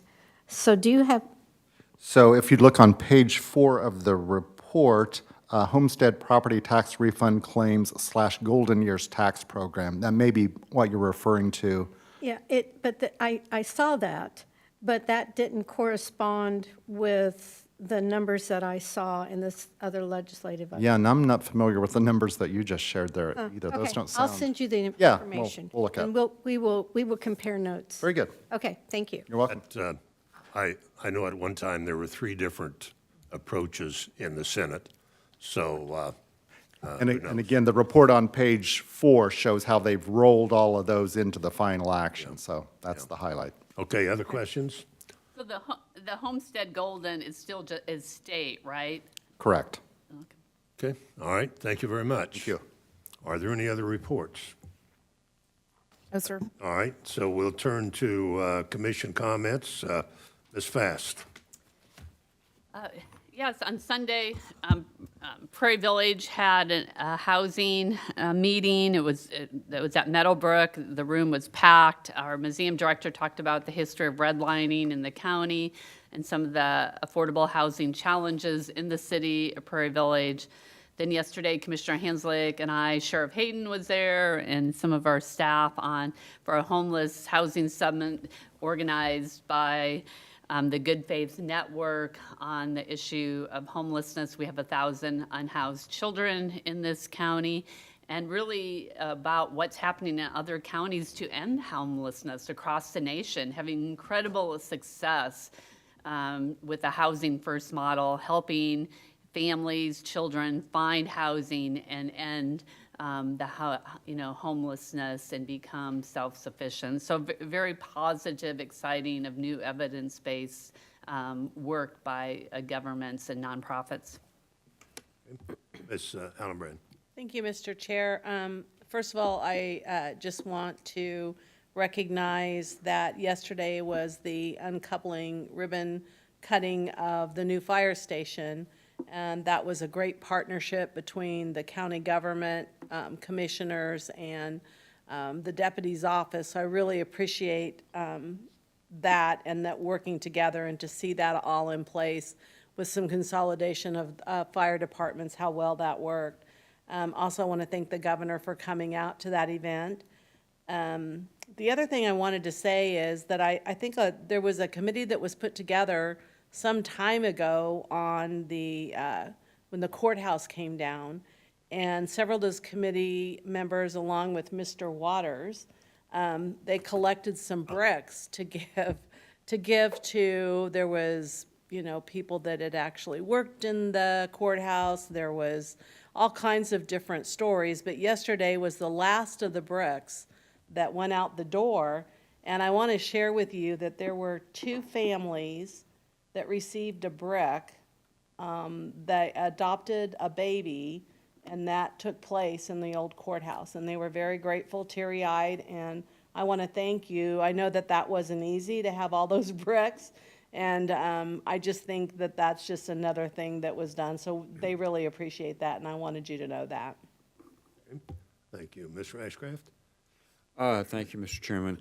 I just wanted to acknowledge that I believe this Sunday is Passion Sunday, Palm Sunday, which recognizes Jesus' entry into Jerusalem, the beginning of Holy Week. So for all of our Christian friends, I wish you a good week coming. Okay, thank you. Ms. Hanslick? Thank you, Mr. Chair. Just a couple things. Appreciate Commissioner Fast mentioning the Homelessness Summit we attended yesterday. And I would mention that the Good Faith Network is holding what they're calling a Nehemiah Assembly on May 3rd to discuss potential solutions regarding mental health and homelessness in Johnson County, and I know they welcome all participants. On Sunday, I had the pleasure and opportunity to attend the Shooting Stars event, and I know Mr. Waters was there too. And for those of you who don't know what that is, it's a program of the Arts Council of Johnson County, started back in 1997, and they award scholarships to students in Johnson County. They have to be in 12th grade and be nominated by an arts faculty member. And there are, there's theatrical performance, poetry, visual arts, even some jewelry. And I just want to say it was such a exciting opportunity to be there. And I want to say congratulations to all of the participants, not just the winners, but all of the participants were outstanding and impressive. So congratulations to all of you. Monday, some of us were at the Johnson County Museum accreditation celebration. That was a wonderful chance to recognize that our Johnson County Museum is now one of the only 2 accredited museums in the metro area besides the Nelson Atkins. And then finally, I wanted to mention that this Saturday, I will be attending the Kansas City Regional Climate Summit that's being held at the Johnson County Community College. And that's it for my report. Thank you. Thank you. Mr. Myers? Thank you, Chairman. As stated earlier, I'll be attending the Cedar Niles Park ribbon cutting at 10 a.m. on Saturday. I, too, was at the Johnson County Museum accreditation celebration, which was a wonderful event. And I also attended the decoupling of District 1 Fire Station, which was very well attended, and what an outstanding facility and a great event there also. Ms. O'Hara? Thank you, Mr. Chairman. Talking about adoptions in the old courthouse, my daughter's adoption occurred there, and then 2 of my grandchildren, their adoption occurred in the old courthouse too. So it was, those events were really very moving, and the staff at the courthouse was very, very accommodating, and they really liked to make it a huge celebration, which obviously both of those events.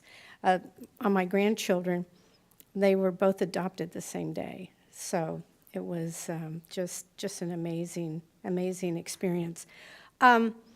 So on the issue that I've been talking about a lot, performance audits versus financial audits, I really think that the time to have this commission study this is very opportune, because we have 3 we have 3 positions that we need to be filling. I know that they have been posted, and I'm going to make a motion, and that motion is, I move to schedule a committee of the whole on transitioning Johnson County Internal Audit Office from performance to financial.